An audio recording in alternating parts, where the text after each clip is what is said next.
E aí, tudo bem? Hoje eu vou falar sobre um cara de quem eu gosto muito, um personagem que você pode gostar, desgostar, concordar ou discordar, você só não pode ignorá-lo. E não estou falando do Steve Jobs, eu vou falar de o cara, o guru com o penteado mais maluco de toda a história, Jiddu Krishnamurti.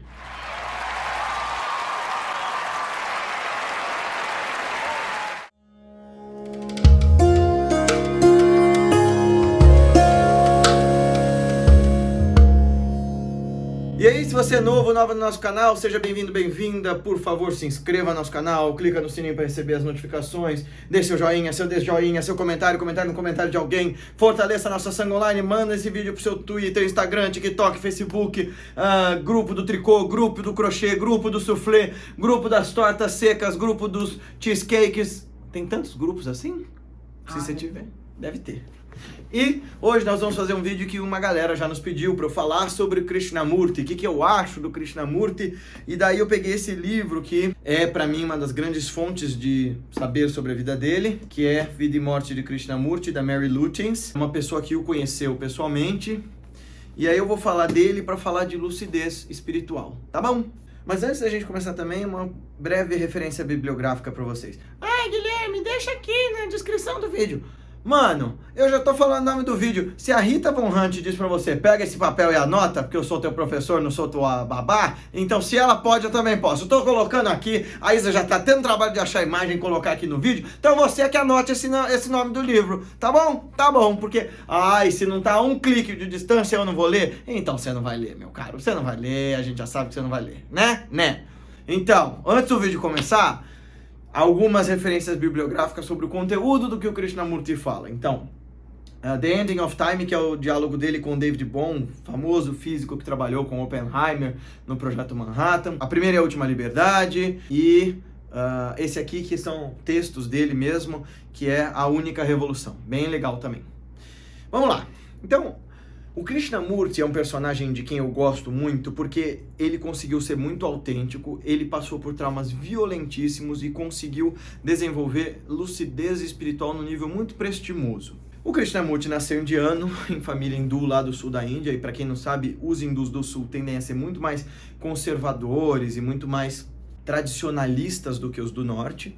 Ele era de família Brahmani, portanto, mais conservador ainda, mas o pai dele era teósofo, era desse movimento espiritualista que começou mais ou menos na mesma época do espiritismo do Kardec, lá com a Helena Blavatsky, o Coronel Walcott, e que se mudou lá para Adyar, lá no sul da Índia, onde hoje, na época era Madras, hoje é Chennai. Eu tive lá, é bem legal o lugar, né, Chennai e tal. Hoje parece um cemitério de ideias, mas é um lugar legal. E o Krishnamurti foi identificado por uma pessoa extremamente controversa, esse tio aqui com essa cara lupina e predatória, que é o C.S. Leadbeater, ou Leadbeater. Ele foi identificado pelo Leadbeater, que dizia ser um paranormal, como o próximo instrutor do mundo, como o próximo Messias. Para você que não sabe, a Sociedade Teosófica, lá nos finais dos 1800 e começo dos 1900, era o movimento espiritual mais promissor e financeiramente poderoso do mundo moderno. Claro que tinha as instituições antigas, como a Igreja Católica e tal, mas nenhum movimento novo reunia gente com tanta grana e tanta influência quanto a Sociedade Teosófica, porque ela trazia toda uma novidade de mesclar conhecimentos do Oriente com os do Ocidente. Lembrando que esses conhecimentos do Oriente eram novidade. O próprio Schopenhauer, que escreveu no começo do século XIX, foi o primeiro filósofo a citar, por exemplo, os Vedas, dentro do contexto do Ocidente, né? Então tudo isso era muito novidade. E de trazer filosofia antiga junto com o diálogo moderno, e de, numa época racionalista e materialista, reafirmar verdades espirituais, enfim. E aí o Krishnamurti é encontrado nessa praia de Adyar, que é essa cidade, enfim, lá nas imediações de Chennai. E ele começa a ser treinado lá na Sociedade Teosófica, de acordo com as crenças deles, que mesclavam de tudo. O próprio Leadbeater havia sido padre da igreja anglicana, foi expulso aí porque não queria deixar de ser clérigo, né? Criou a própria igreja dele dentro da Sociedade Teosófica, que é outra maluquice. Desculpa, se alguém é seguidor, assim, desculpa, eu acho que o que a Teosófica propõe é legal, mas o que o Ledbetter escreveu e faz e produziu e as acusações contra ele são terríveis. Eu já discuti muito isso com algumas pessoas. Há evidências muito concretas de que o cara era um terrível assediador sexual, porque assim, quando uma pessoa te acusa de assédio, ok, pode ser injúria, duas, pode ser injúria, mas são dezenas de casos e nessa época se abafava isso. Se nessa época em que se abafava isso, tudo isso transbordou dessa forma, a chance do cara ser assediador é grande, né? E a gente geralmente, ainda hoje, né, Paty, tendemos a passar pano para assediador. Uhum. O fato é que ele leva o Krishnamurti para a Teosófica e as pessoas começam a treinar ele como o próximo Messias. Imagina a pressão na cabeça desse moleque. Ele era um menino comum, filho de Brahmani, que teria ali sua vida normal. De repente, o pai dele muda para a Teosófica.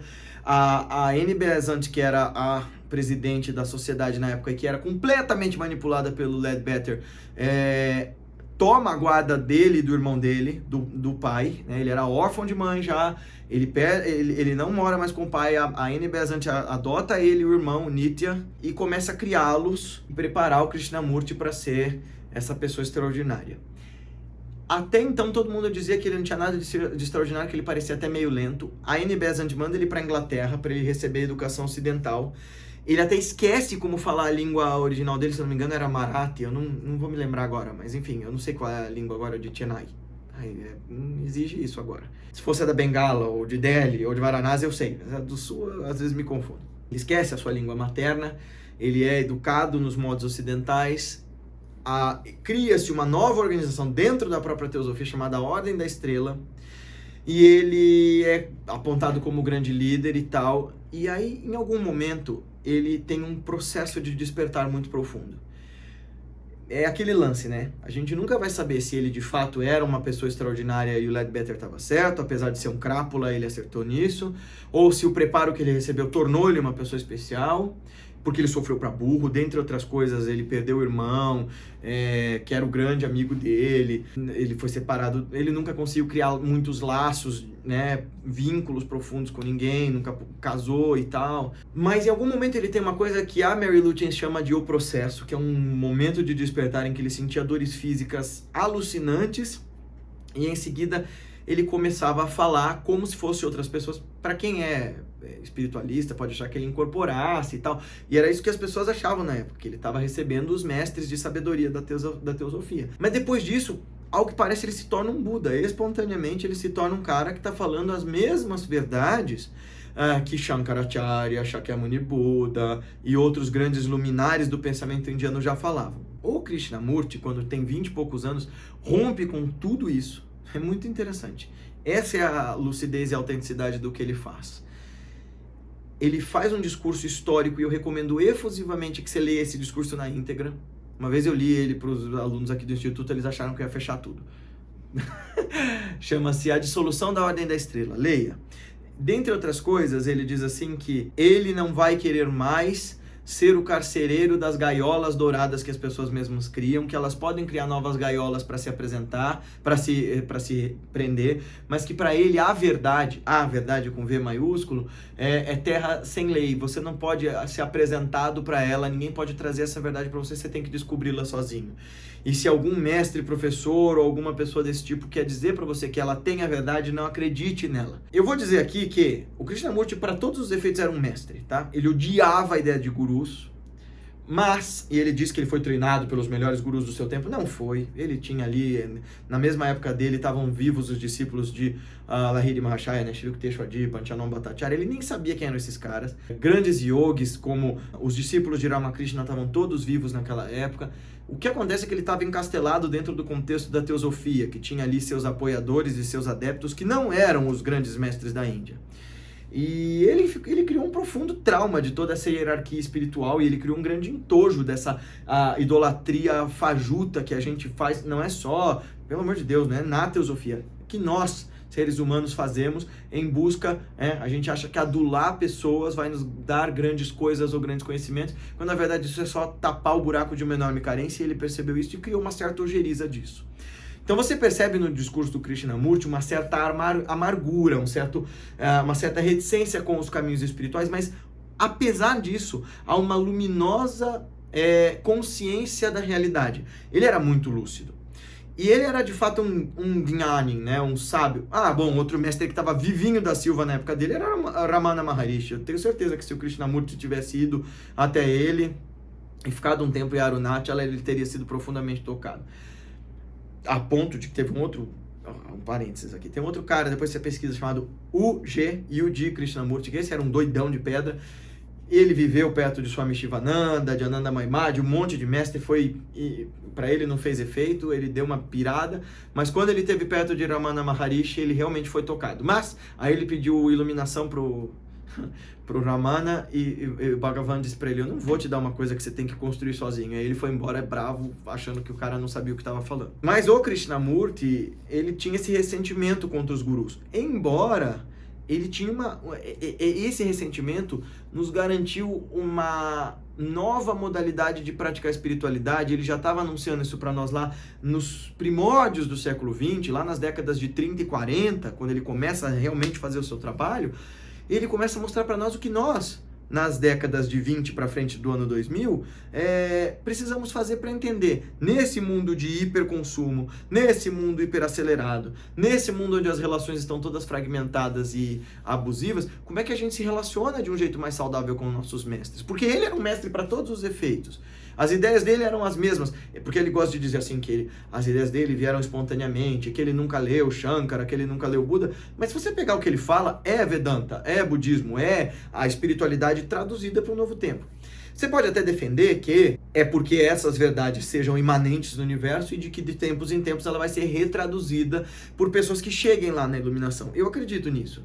Mas que você vai encontrar isso em outros mestres, sim, você vai. O que eu acho de super original no caminho do Krishnamurti ele foi capaz de renunciar todo um caminho super pavimentado para ele. Ele tinha castelos, ele tinha propriedades, ele tinha todo o poder que qualquer um desses líderes carismáticos, gurus, pastores, políticos, é louco para ter. Grana, fama, prestígio, dinheiro. Ele abriu mão disso tudo.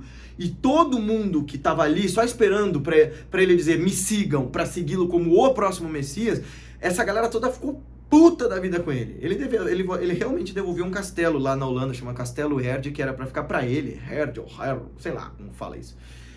Era um castelo e ele devolveu esse lugar, ele devolveu todas essas propriedades para poder fazer o trabalho dele de maneira mais livre. Ele foi super sacaneado a vida inteira, assim, nunca usufruiu pessoalmente das coisas que conquistava, assim, as pessoas cuidavam do que ele escrevia, cuidava das palestras dele, então às vezes ele precisava pegar um avião em primeira classe, ele tinha que ficar pedindo para o secretário dele, porque ele já era um idoso, precisava pegar um avião com um conforto maior, porque estava com problema nas costas e tal, e o cara ficava dando canseira nele. O cara sofreu muito, mas, apesar disso, era de uma lucidez impecável e ele chamava a atenção de mentes muito importantes da sua época, dentre os quais o próprio David Bohm, vários monges budistas, vários monges hindus.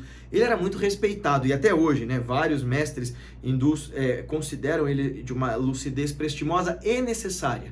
Essa coisa dele ser iconoclasta, né, dele quebrar com os ídolos, dele quebrar com a tradição da onde ele mesmo saiu, é necessário para que a gente aprenda a reinventar o nosso caminho espiritual. E o Sanatana Dharma, eu já cansei de falar isso para os meus alunos de filosofia indiana, né? O verdadeiro Dharma, o verdadeiro caminho, na Índia pelo menos, ele é composto de dois elementos que são patentes dentro das tradições indianas, do yoga, do Vedanta, do que seja, que são a ressignificação e a atualização. Aquela mesma verdade, ela vai se transmutando e se adaptando para aparecer de formas que ela caiba em outros tempos, lugares e circunstâncias. E na minha opinião, quem soube adaptar isso para o século XX foi o Krishnamurti. Vale muito a pena você ler as palavras dele, você ouvir as palavras dele, você ler os livros dele. Tem um canal chamado Krishnamurti Brasil aqui no YouTube, que você vai ver um monte de coisa legendada dele, bem bacana. É difícil de ouvir e tal, não é exatamente simples, é denso, mas vale muito a pena. E esse livro eu acho uma delícia de ler, a história da vida dele. Claro que tem outras biografias, você pode ler também. Mas a Mary Lou Chance tem a vantagem de ter sido amiga desde a adolescência dele. Ela acompanhou ele até o fim. E ela era filha da mãe espiritual do Krishnamurti, né? Da pessoa que ele mais tinha afeição filial, que era a Lady Mary. Lady Mary, não. Lady Emily, que é a mãe da Mary, né? Que era uma aristocrata inglesa que estava pronta para seguir o Krishnamurti a qualquer momento e ele desfaz tudo, né?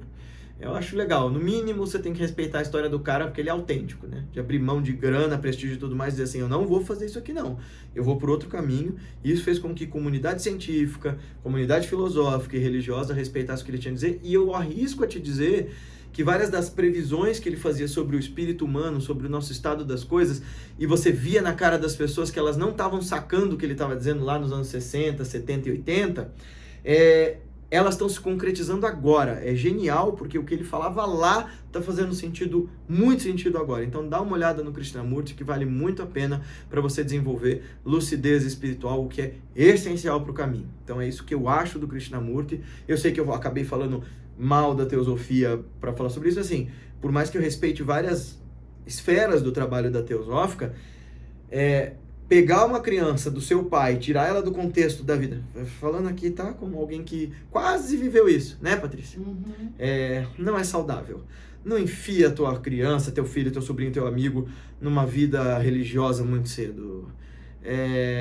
Os valores espirituais de uma religião são úteis para uma criança quando ela vai crescendo, mas enfiar ela num contexto de a próxima escolhida é terrível, é terrível.